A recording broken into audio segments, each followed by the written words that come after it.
युवा नेतृत्व म्हणून या घटनेचा आम्ही निषेध करतो। बदलापूरमध्ये झालेल्या या घटनेमध्ये त्या पीडित मुलीची आई ही गर्भवती होती। तिला जवळपास 11 तास चौकशीसाठी चिमुकलीसह पोलीस स्टेशनमध्ये बसवून ठेवलं। त्या लोकांनी आंदोलन केलं, त्या लोकांवर 300 लोकांना गुन्हे दाखल झाले, त्यांना 40 लोकांना अटक झाली। मला असं वाटतं ही सरकारची मुजोमदारी आहे की तुम्ही स्वतः जे भाजपचे संस्था चालक आहे आणि विशेष म्हणजे ही केस भाजप पक्षातून लढलेल्या वकिलांकडेच दिलेली आहे। मला असं वाटतं याला न्याय कितपत मिळेल हा प्रश्न आमच्या महिलांच्या मनामध्ये आहे।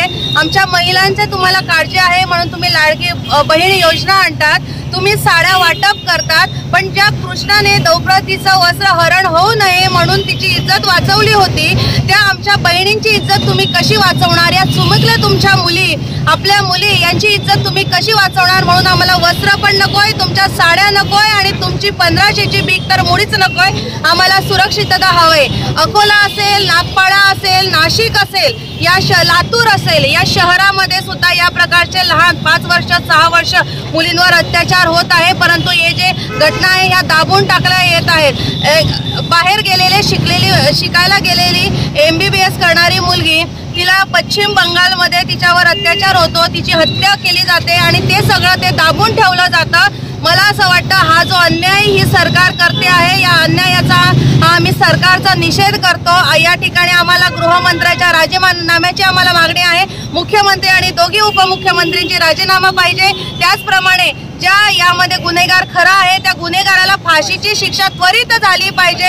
हे लवकरात लवकर हे प्रकरण निकाली निघालं पाहिजे। मुख्याध्यापक असेल, शाळेचे संचालक असतील, यांच्यावर कडक कारवाई ही झाली पाहिजे, नाहीतर याच्यापेक्षा तीव्र आंदोलन या ठिकाणी छेडण्यात येईल। मी महानंदा पाटील, उद्धव बाळासाहेब ठाकरे शिवसेना जिल्हा संघटना। हा झालेला प्रकार अतिशय निंदनीय आहे, म्हणून आम्ही त्यांना द्यायला बांगड्या आणल्या। खरं म्हटलं तर हा बांगड्यांचाही अपमान आहे।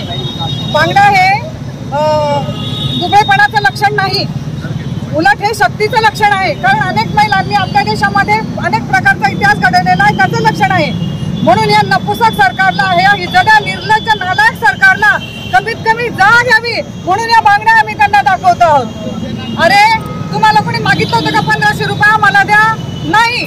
तुम्हाला कोणी सांगितलं होतं का आम्हाला फुकटाचं काही द्या? नाही, मागितलं नाही। फुकटाचं धान्य वगैरे देऊन लोकांना तुम्ही निंदे करायचा प्रयत्न करता, लोकांना आळशी केलं आणि आळसामुळे लोकांना काम करायची गरज राहिलेली नाही आणि काम करायची गरज राहिलेली नसल्यामुळे ही त्यांची बुद्धी अशी दुसरीकडे भरकटत जाते आणि अशी बुद्धी भरकटत जाऊन हे दुष्परिणाम त्याचा अत्याचार झाला। ते शांत होत नाही तोपर्यंत हे दुसरं झालं। असे अनेक उदाहरणं आहेत। आपण असं म्हणू की हे सगळं फार विचित्र होत आहे। असं जरी असलं तरी आज ही जी घटना झाली आहे, छोट्या छोट्या शाळांना कुचकरायचा प्रयत्न ज्यांनी केला, त्या शाळेचा जो अध्यक्ष आहे मॅनेजिंग बॉडीचा, तो अध्यक्ष भाजपचा आहे आणि म्हणून त्याला संरक्षण देण्यासाठी त्यांनी त्यांची गुन्हा सुद्धा दाखल करून घेतला नाही। इतका नीच आणि निपक्षपातपणा या सरकारमध्ये चाललेला आहे आणि अशा पद्धतीने जर चालत असेल तर सर्वसामान्य नागरिकाला सुरक्षेची काहीच हमी राहिलेली नाही। मागणी काय आपली मागणी? आमची मागणी सगळ्यात महत्त्वाची ही आहे की बलात्काराला शिक्षा झालीच पाहिजे। या संस्थे चालकांवर देखील गुन्हा दाखल झाला पाहिजे, कारण की त्यांनी CCTV वगैरेचे सगळे पुरावे नष्ट केले। पण सगळ्यात महत्त्वाचं म्हणजे हे जे मिंदे सरकार आहे यालाच नेस्तनाबूत केलं पाहिजे जनतेने, ही आमची सगळ्यात महत्त्वाची मागणी आहे। मिंदे सरकारचा राजीनामा द्या, राजीनामा द्या। मुख्यमंत्री उपमुख्यमंत्री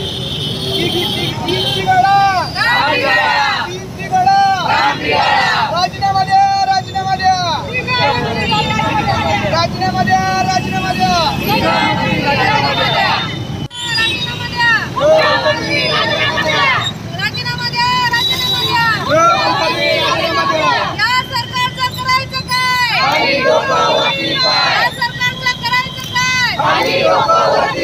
तो दोस्तों, ये न्यूज़ चैनल हर वक्त आपकी आवाज़ को अपनी आवाज़ बनाएगा और हर खबर को सच के साथ आपके पास पहुंचाता रहेगा।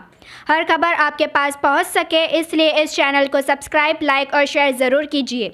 फिर मुलाकात होगी सच के साथ आपके पास नई खबर के साथ।